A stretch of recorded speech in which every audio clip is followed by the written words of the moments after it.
Hello and welcome to i-HSEQ, where today we'll be teaching you how to do a health and safety risk assessment.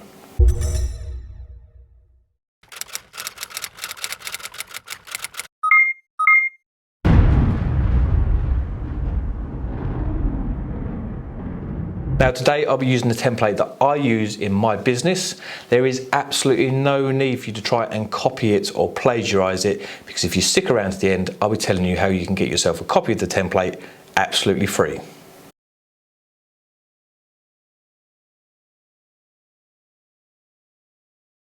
So step one of conducting a risk assessment is hazard identification. Now in my previous video I spoke about hazard identification, so we're going to go back to those pictures in the slides to have a look at what hazards we've got. So for hazard identification, where do we look first? Let's break it down for you. We're going to go back to the office that we had in the previous video, including our wonderful assistant Sally. But also, we're going to stick a few extra bits in just to make this a bit easier.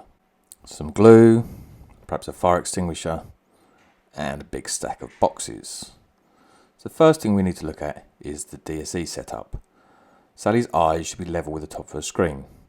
So she either needs a new monitor or to raise that up so it's correct for her. Then over on the desk we have some glue, which is more than likely a kosh substance. We need to make sure we're using it safely and it's stored properly too. Now these boxes are blocking the clear walkway, and also, as you'll notice, they're also blocking the fire extinguisher behind, which means you wouldn't be able to get to it if you ever needed to use it. On the desk we have electrical equipment, so we need to make sure that that's safe too. And then, as always, we've got a cupboard. We need to check inside to make sure there's nothing nasty inside there. So now to outside, back to our warehouse and distribution centre. Again, like with the office, we're going to add in a couple of extra hazards. We have our conveyor belt, nice stack of boxes, the forklift truck, and our lorry. We've also got our lovely assistant Sally. So UV exposure working outside always needs to be considered. See if you can get the staff to work in the shade, provide protective clothing, or perhaps even sunscreen if it's hot enough. The forklift truck must only be operated by trained operators. It must have its annual inspection and pre-use checks. The conveyor belt needs to be operated and maintained in accordance with manufacturer's instructions, and also the manual handling, which is anything pushing, pulling or lifting, needs to be considered. Some things to do while you're looking for hazard identification. Walk around, speak to the people on the ground, speak to the people that are doing the jobs, operating machinery, sat at their desk. Have a look at the manufacturer's instructions of any equipment. They will identify hazards for you and anything that you need to look at. And it's not just the obvious safety aspects, the spiky, nasty things that could trip you up and hurt you. It's long-term health impacts as well that you need to be looking at. Dust, silica dust, fumes, chemical exposure, UV exposure, all these types of things that you need to be taking into account as well. Like I mentioned in my last video, the HSE website is a brilliant resource to go and have a look at other areas of hazards that you need to be looking at. Okay, step two of conducting a risk assessment is who can be harmed and how. Now the important thing to remember in this is it's not just your staff. You can't just say it's all staff. You might have young workers, you might have new or expectant mothers, you could have migrant workers that don't understand the languages and the signs that you're putting up.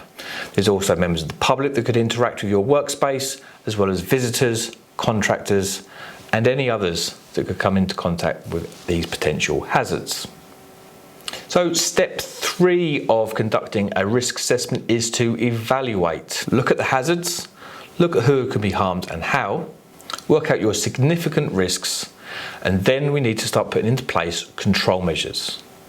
Now there is a hierarchy of control measures. So let's go through the hierarchy of control measures first. The first thing you want to do when you discover that there's a hazard, therefore poses a risk, is to try and eliminate. Elimination is the first thing that we want to try and do to any hazards. So if you look recently with the new working at height regulations, I say new, it's a few years ago now, a lot of window cleaners stopped using ladders to get up to the windows, started using the long extension poles. What they've done there is they've eliminated the ladders. Now ladders clearly come with a hazard, especially if you're working alone, so they have eliminated that.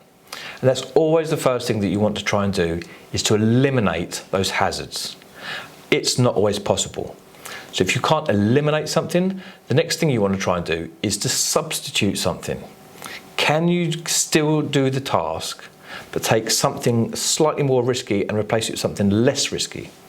Substitution works really well with chemicals, for example. Now there's lots of nasty substances out there that can be used, but there's some really effective, less hazardous substances coming onto the market all the time. That's where you can substitute one hazard for something less hazardous. If you can't eliminate or substitute, the next thing you need to look at is engineering controls. And an example of engineering controls is putting guards on machinery. If you need to turn some metal on a lathe, for example, you can't eliminate that. That still needs to be done. Engineering control that can be put into place is to put a guard over it. Therefore, if there was any ejected materials from the lathe, it's not going to hit you. So you've got your hazard, you cannot eliminate it, you cannot substitute it, you can't put engineering controls in place. The fourth thing on the hierarchy of controls that you can do is administrative controls. Administrative controls are things like signs to clearly display fire exits, wear goggles or wear PPE where appropriate, marking out safe walkways on the ground, and documents such as safe systems of work, method statements, or clear instructions. If you still can't reduce that risk down to low as reasonably practicable after you've tried to eliminate it, you've tried to substitute it, you've tried to put engineering controls into place to reduce it all the way down, you've put some admin in control, but it still isn't reduced as low as reasonably practicable, then and only then do you resort to PPE. PPE is the weakest and the last line of defense in a risk assessment in the hierarchy of controls. There's several reasons for this. Wearing a hard hat, that means that you still think that there is a likelihood that something's going to hit somebody in the head. Now the problem with that is the hazard's got to happen still. Then you've got to rely on that person to actually wear their hard hat. Goggles, face mask, gloves, boots. If people don't put it on, then it's completely ineffective. Engineering controls that are put into place properly, like guards where the machine won't work without that guard in place, is human proof, shall we say.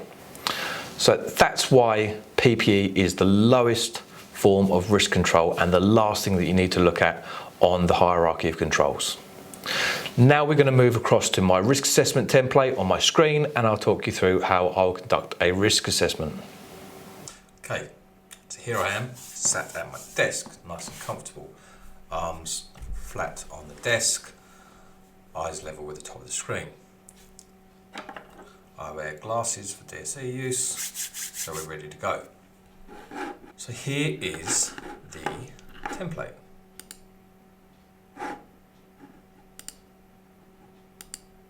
And this is the template that I will be telling you how to get for free at the end of this video.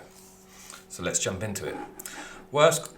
Work or task details. So we are going to be working in the office.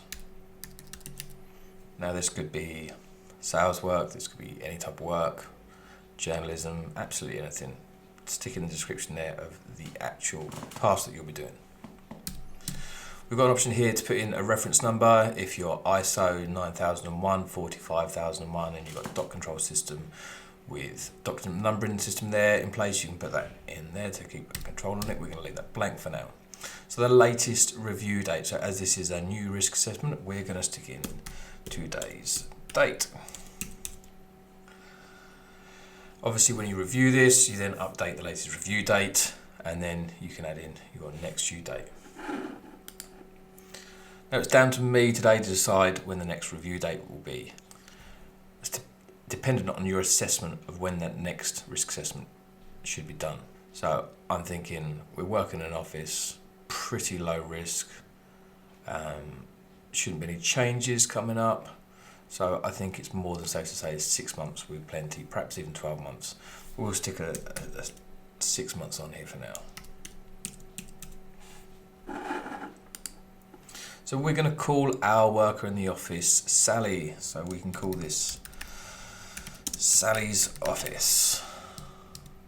We don't know the initial risk rating yet, and we don't know what the highest residual risk rating is yet either.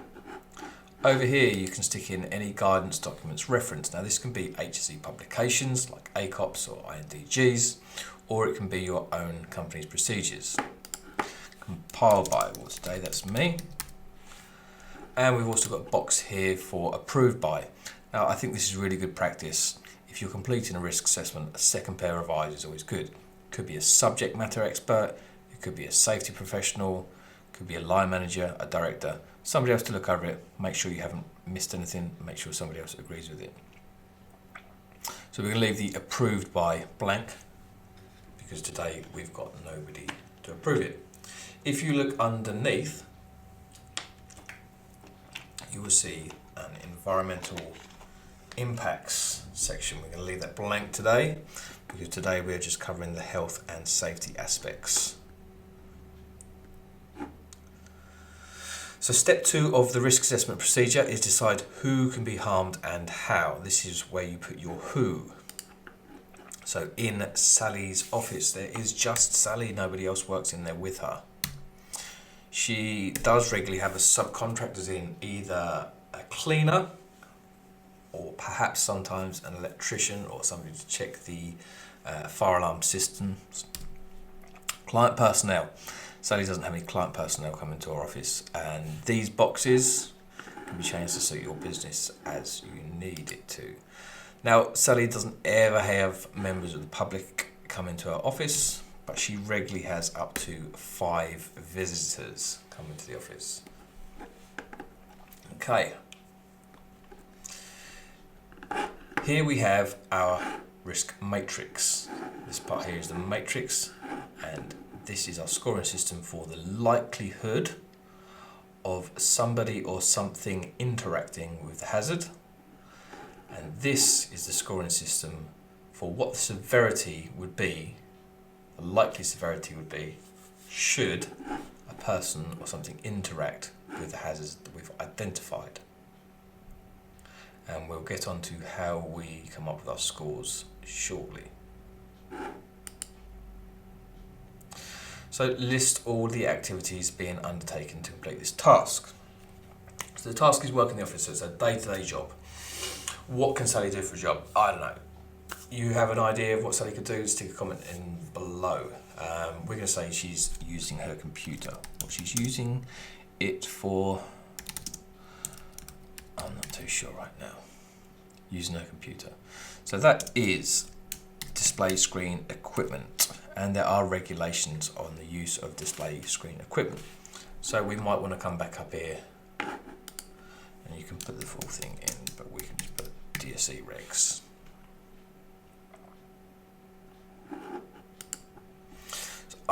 There's lots of ways you can do this. I'm going to separate the hazards onto different lines just to make it simpler and easier to show you guys. So using her computer, DSE, display screen equipment. Now, it's electric, it's plugged into the wall, it's got a plug top, therefore it is portable electricity. So the hazard here is electric shock.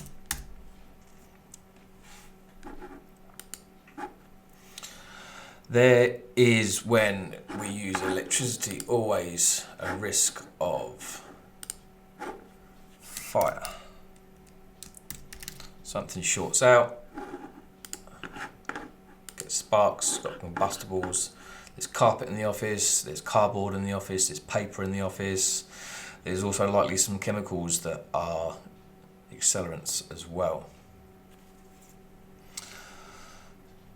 So there's some health aspects as well to sitting at a desk and looking at a screen. You could suffer from eye strain. Let's sort this format in now quickly. Or is the risk you could suffer from eye strain? And if you're posture isn't correct and you aren't sitting on a nice comfortable chair, there is always the risk of this horrible word to spell,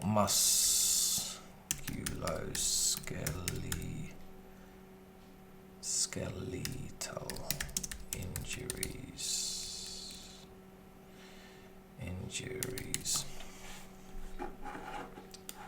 Not sure why the formatting's out on my template. So using the computer, it's electric. So we've got a risk of, there's a hazard of electric shock, possibility of fire, eye strain, musculoskeletal injuries. Now there are other hazards possibly, like stress scores. If Sally doesn't know how to use the software that she's been given, perhaps it's brand new software, she hasn't been given training. There could be glare coming in from a window, but that'd be picked up on a DSE assessment. So there are other hazards, but for the benefit, for the purpose of this demonstration today, we're going to keep it nice and simple and there. Now the first place I go to from here to give it a risk score, an initial risk score, is the severity. I like to look at what is the worst possible outcome of Sally interacting with these hazards. We come back up to severity here, and if you were to suffer electric shock, then there is always the chance that it could kill you. And if you're wondering why I'm looking at the worst case scenario, the i-HSEQ's prosecutions will always look, if something happens, at what's the worst thing that could have happened in that scenario. So electric shock can kill you. We've got a severity of 5 there. Outbreak of fire in the office. Fire can kill, so we're going to give that a severity of 5 as well. Now eye strain. In the worst case scenario, we're going to look at health here instead of safety. If you were to stare at a screen for a long time and neglect your eyes and have glary screens and you didn't do anything about it for long enough, you could argue you've got the potential there for a long-term health impact. So we're going to give that a score of 4. Likewise with musculoskeletal injuries, if you sat with really bad posture, put your back out, strain a muscle, didn't do anything about it, there is always the possibility that you could have a long-term health impact. So again, we're going to give that a score of 4.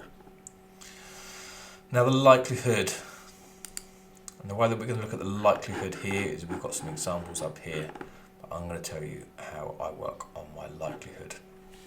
Sally's using a computer. Sally's a sensible lady. Sally doesn't tinker with the cables. Sally keeps an eye on the cables to make sure that there's no damage to the cables, and she doesn't drop her laptop. She doesn't take it anywhere. She leaves it on her desk all the time. So the casing isn't cracked. But there are a few things that Sally could do, or rather the business could do, to ensure it's safer. So we're going to say a score from 1 to 5, 5 being it's almost certainly going to happen, and 1 being it's hardly ever likely to happen at all, and we've done everything. We're going to give this a likelihood of 3. As you can see up in the box here, to give our initial risk score, we have got the likelihood times the severity. 3 times 5 gives us a risk score of 15. We're going to just hop up onto the risk matrix here and see that a likelihood of 3 all the way to a severity of 5 gives us a score of 15, which is in the red danger zone. That means it's not safe to proceed. So we need some control measures in place. Here's where we're going to list our control measures. And the control measures are there to ensure that we are reducing the risk to a level that is low as reasonably practicable. Do some risk scores on the rest of the hazards that we've identified here. So the likelihood of a fire. Now let's look, if we take the situation in Sally's office, there's a load of cardboard there. There's some chemicals about. We don't think that she's got her electricity sorted out properly. So the likelihood of a fire, it's going to be in the middle again, isn't it? It's going to be a branded 3. Eye strain. Sally's fairly young, fairly sensible. We'll give her a likelihood of 2 for the eye strain. However, Sally is terrible at sitting on a chair properly. She's always got one leg tucked under, and she slouches, and she sits there for far too long. So the likelihood of her getting some musculoskeletal injuries is 4. So we'll just do the maths on these. So we've got our initial risk scores here. Control measures. Now we've been through the hierarchy of controls. So as you will know, the first thing that we need to look at is eliminating it. So can we eliminate all chance of electric shock or using the computer altogether? Now Sally needs a computer for work. There's no way around it. And the computer is run on electricity. So no, we can't eliminate using her computer, and we can't eliminate the electric shock. We will now look at the Electricity at Work Act and look in there what we need to do. So for the purpose of this tutorial, I can tell you that the laptop needs to be plugged in, therefore it is a portable appliance. So we have portable appliance testing and inspection program.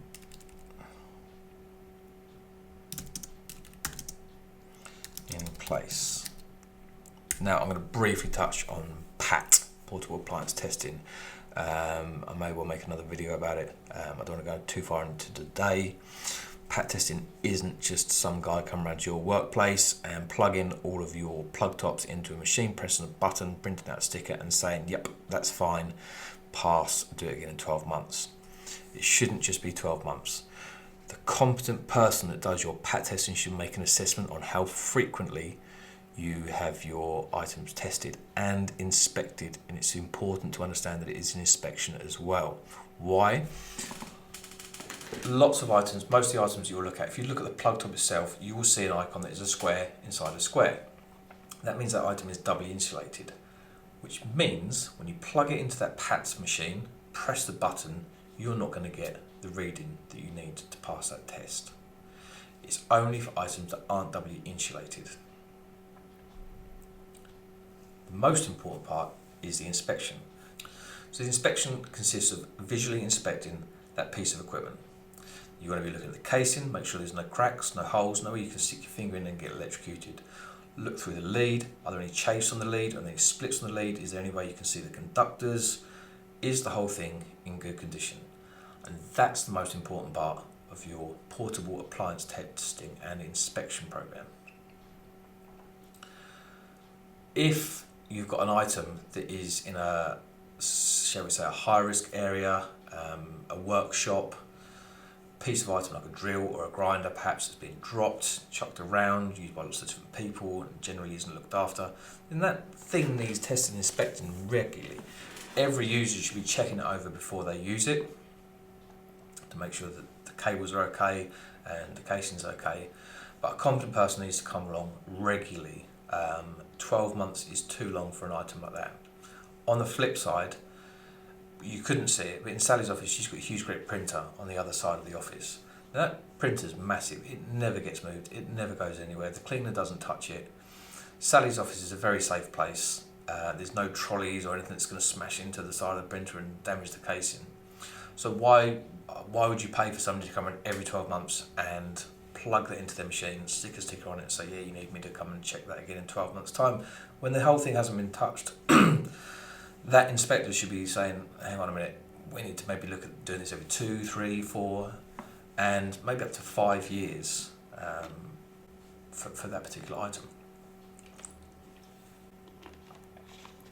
Anyway, other verse, too deep into PAT testing right now. So electric shock. So everything's tested and inspected and it is all safe. We've also got a fixed electrical system, and this is your plug sockets, your lights, and all the cables basically and fittings that make up part of your workplace. The fixed electrical system is also tested and certified by competent electrical contractor, shall we say, however it fits in your workplace.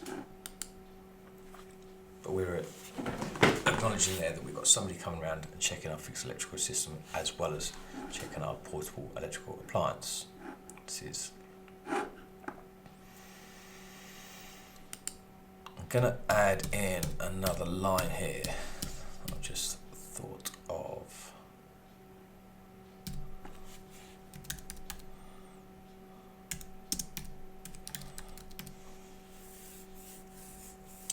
So looking at the cables, Sally's office is nice and tidy. The cables are all tucked out of the way like they are in my office here. But we have got stuff on the floor and everything. So if you had trailing leads, electrical leads, then slips and trips are always going to be a potential hazard. And pretty much every single workplace is going to have the potential hazard of slips and trips. We used to regularly refer to slips, trips and falls, but when the Working at Height Act was changed a while back, we pulled the falls out of that little slips, trips and falls, because falls really need to be considered separately from slips and trips. So slips and trips are same level to same level. A fall from height is from one level to the other, and that isn't necessarily up high. You could be at ground level and there could be an excavation next to you. If you fall into there, then that is a fall from height. Slips and trips. I looked at Sally's office, it's terrible. It's really messy, there's boxes everywhere. The cables are tied out of the way, but there's boxes and all sorts of stuff where she could trip over. So the likelihood of her tripping over at the moment is pretty high. Is she going to kill herself if she trips over or slips? No, I don't think so. But I do think there is a chance that she could have a long-term health impact if she tripped over. So let's give that a 4 as well. Back up to here. So I'm going to leave this here. There's potentially other control measures that you can put in place to ensure there is no electrical shock from using a computer. For the purpose of this tutorial, I've looked at this and I am completely satisfied that I, as an employer, as a business owner, have done absolutely everything that is reasonably practical to reduce the risk down. Now, what risk have I reduced? She's still using electricity, she's still using a computer. I haven't eliminated it. Therefore, there is still a risk. However unlikely it is, still a risk that she could die. So my severity has to remain at 5. But with all the control measures in place, reducing it to low as reasonably practicable, I've ensured that that risk is as low as possible. Therefore, that likelihood is 1. 1 times 5 is 5. So we've got a situation at the moment of 15. 15 is red, it's no good. Got our control measures in place, reduce the likelihood down to 1. Severity is still 5, but we've got residual risk score of 5. That is nicely in the green, which means we're all good to go. I've got an extra box at the end here to identify the person that is accountable for monitoring the activity and the associated control measures. So this will vary from work to work, vary from workplace to workplace. Perhaps you've got a dedicated health and safety manager, you've got a health and safety rep, or it could be your line manager or the director. So in this instance, I'm going to say that Sally's line manager is responsible for her using her computer, ensuring that the portable appliance testing is done and it's all okay, and the fixed electrical system is tested and certified. So it completes that line there. Let's drop down to fire. Every workplace needs to have a fire risk assessment.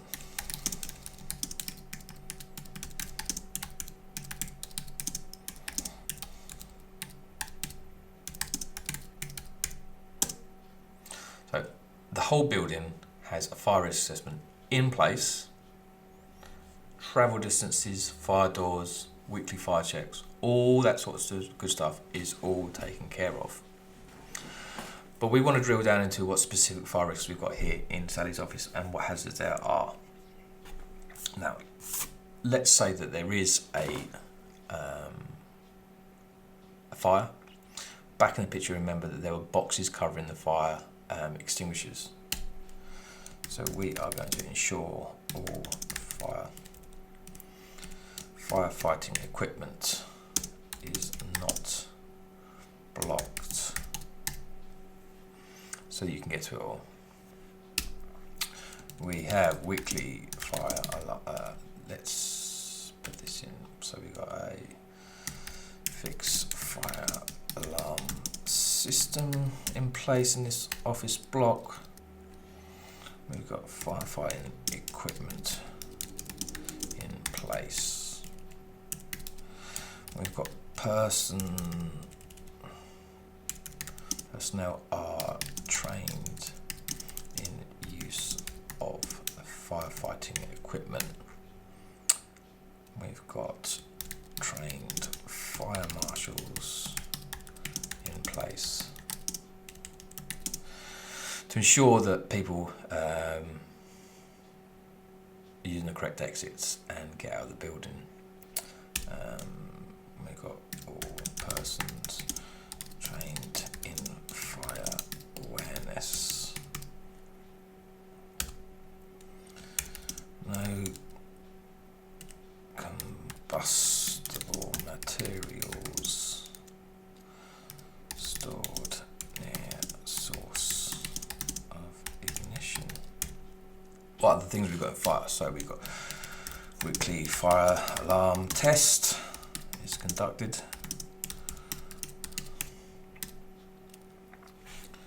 That way that we know that it's working.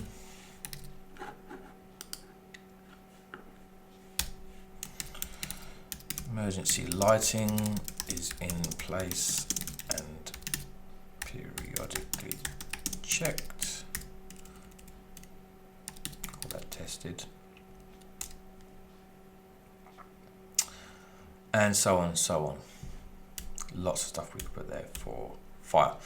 Let's say for the purpose of the tutorial that this is absolutely everything that we could do to ensure that it is reasonably practicable. Therefore, we are going to reduce that likelihood down to 1 again. But should there ever be a fire, residual score is 5. And please, while you're watching this tutorial, there are more hazards, there are lots more control measures that you could put into place. I haven't missed them. I'm trying to get through and show you different aspects of a risk assessment. If there are things that you spotted, control measures or hazards, and you want to let me know what you spotted, please do stick a comment in the box down below. Now, this office has a facility manager, and in this instance, the facility manager is responsible for doing walk rounds, checking that people aren't blocking fire extinguishers like we saw in the slide, and that all the fire extinguishers are checked, and the contractor comes in to give periodic testing inspection to emergency lights and everything like that. So it's a facilities manager is the person accountable here. I'll speed up a little bit for these next two. Purpose here isn't to give you a perfect risk assessment for Sally's workplace. Sally's workplace isn't your workplace. It's to show you how the process of the risk assessment is here. So eye strain.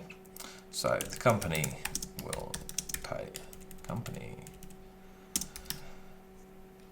pays for regular eye tests. Can't spell. Regular eye tests. This is a thing in the company. If you are a DSE user, you are entitled to get your eyes tested. No glare on screen. No windows. The lighting's really good. There's no glare on the screen there to strain our eyes. Users sit suitable distance from screen. Users takes regular short breaks from the screen. So if you're a DSE user and you sit at a computer all day, you need to be quite regularly glancing away from the screen, stretching your neck out, take your eyes off, have a little stretch. Back every hour, get up, walk around the office, grab yourself a drink, comfort break, whatever you need. It's going to massively reduce the strain on your eyes there. Something else you should have, whether you're working from home or working in an office, if you're a DSE user, you should have completed a DSE self-assessment. Completed and reviewed by a competent person. So this means that you've looked through all your equipment, your desk, your screen, software that you're using, any light sources coming down the screen and everything like that, to make sure that you're comfortable and you're happy. And if you're not, the self-assessment is the place where you can put that something isn't quite right, and a competent person should review that. Your line manager, health and safety professional, DSE or ergonomics expert, and they need to make the changes to make sure that it is right for you. So again, for the purposes of this tutorial, we've done absolutely everything reasonably practicable. We are going to reduce our score down to 1 and a 4, which gives us a residual risk of 4. And again, we're going to say that the line manager is responsible for monitoring this. Let's go across next to musculoskeletal injuries now. They're going to be very similar to the eye strain because it's the setup, it's the DSE assessment. So again, we've got a DSE self-assessment. In fact, let's pull that out of there. So we've got DSE self-assessment, regular short breaks. We're going to pop those in there. And we can say that the chair is suitable and adjustable. So they can get nice and comfortable. Again, absolutely everything we can do. Line managers to check that everything's okay. Now slips and trips. We want to ensure that we have good housekeeping. No boxes blocking walkways like we saw on the slide. All cables routed neatly to keep walkways clear. That's good. Slip trip. With things like this, you need to look at the flooring. So we've got a nice carpeted flooring. Perhaps if you've got wooden flooring or lino or tiles or something, and it's near a door going outside and there's a chance of it getting wet, or the cleaner's mopped it, then you've got a risk there of slips and trips, so you need to control that. But again, for the purpose of this, everything we've done reasonably practicable to ensure we've done everything we can. So going back to the top here, our highest initial risk rating. So our highest here is 16. So we're going to put the 16 in there. And then our highest residual risk rating. This is our residual risk score, and the highest we've got on here is 5, which is in the low category. So we know the highest residual risk is in the low. We've got a lovely explanation here as well. So these risks are considered acceptable, and within the identified control measures are in place. There are no further actions required other than monitoring and maintaining of existing control measures. So even though this risk assessment says, yeah, it's low, it's safe, you can carry on, you still got to review, because something could change. You could have a new worker, you could change the equipment you're using, you could have a shuffle around in the office. That's when you need to come back to this risk assessment and review it. You've got the mediums there and the high. So the high risk is pretty self-explanatory in the fact that that is just too dangerous. You cannot do it. You need to take action now. The medium you've got in there, I'll read that for you. The consideration should be made of whether risks can be lowered any further, but impacts, time, effort, money to overall job completion should be taken into account. Specific arrangements should be made to monitor and maintain control measures at all times. That's not saying it isn't as low as reasonably practicable. Everything you do should be reducing it to as low as reasonably practicable. But you could do everything that you think is low as reasonably practicable, and if you're honest with your scores, it could come into that medium there. And that's why that medium's there. It's not saying you mustn't do it. It's not saying it's totally safe. It's saying you need to keep an eye on this, because everything that you're doing that you think is really practicable, it still is a medium risk. So that's where you can bring other things like permit to works, method statements, safe systems of work, some other controls to try and make sure that it really is as low as reasonably practicable. What needs to be recorded on your risk assessment is the fact that a proper check was made. You asked and you looked as to who might be affected, and you dealt with all the obvious significant hazards whilst taking into account the number of people that could be affected. You need to make sure that the precautions you've taken are reasonable, that the remaining risk, the residual risk, is low, and that you involved your staff. It's also important that you must consult with your staff, and they need to know the significant findings of the risk assessment. Now sure, show them the whole risk assessment, let them read through it.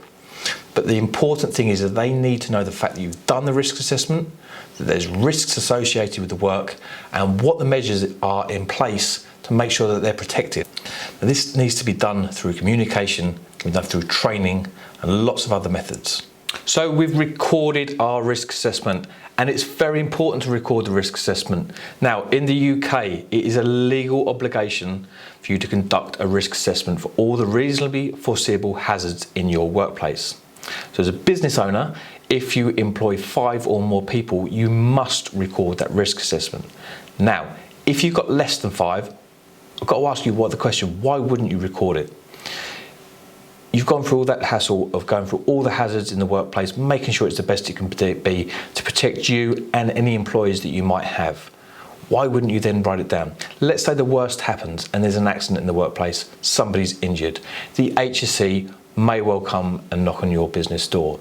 The first thing they're probably going to ask you is, did you conduct a risk assessment? And you're going to say, of course I conducted a risk assessment. I'm a brilliant business owner. Yeah, I conducted a risk assessment. They said, excellent, can we see a copy? I didn't write it down. So how can you demonstrate that you've actually conducted that risk assessment? Especially when there's so many good resources available on the internet, like this video right here. So if you're liking what you're seeing so far, please hit the like button. Any questions as we go through, please stick a comment down below and I will reply to every single comment. So where are we at? Let's summarise. We have identified all the reasonably foreseeable hazards in our workplace. We have decided who can be harmed and how. We've evaluated the risks and the hazards and the people, and we've recorded it. There's one final thing left to do. We need to review the risk assessment, not straight away, unless you're going to send it off to somebody else, like I said, so they can approve it. But we need to set that time on when we're going to come back to this risk assessment. But it isn't just time bound on when you're conducting the risk assessment.